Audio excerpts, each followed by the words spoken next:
I would like to tell you a few personal stories about what I like to call the danger of the single story. I thought about this when I left Nigeria to go to university in the United States. I was 19. My American roommate was shocked by me. She asked where I had learned to speak English so well and was confused when I said that Nigeria happened to have English as its official language. She asked if she could listen to what she called my tribal music and was consequently very disappointed when I produced my tape of Mariah Carey.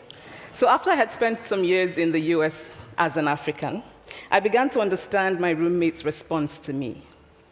If I had not grown up in Nigeria, and if all I knew about Africa were from popular images, I too would think that Africa was a place of beautiful landscapes, beautiful animals, and incomprehensible people fighting senseless wars, dying of poverty and AIDS, unable to speak for themselves, and waiting to be saved by a kind white foreigner.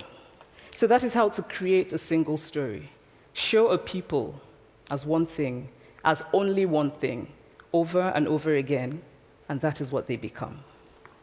I recently spoke at a university where a student told me that it was such a shame that Nigerian men were physical abusers like the father character in my novel.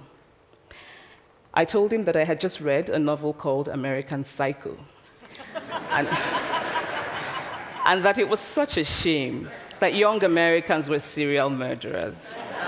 It would never have occurred to me to think that just because I had read a novel in which a character was a serial killer, that he was somehow representative of all Americans. And now this is not because I'm a better person than that student, but because of America's cultural and economic power. I had many stories of America. I had read Tylan, Updike, and Steinbeck, and Gateskill. I did not have a single story of America. I've always felt that it is impossible to engage properly with a place or a person without engaging with all of the stories of that place and that person. The consequence of the single story is this: it robs people of dignity. It makes our recognition of our equal humanity difficult. It emphasizes how we are different rather than how we are similar. Stories matter. Many stories matter. Stories have been used to dispossess and to malign.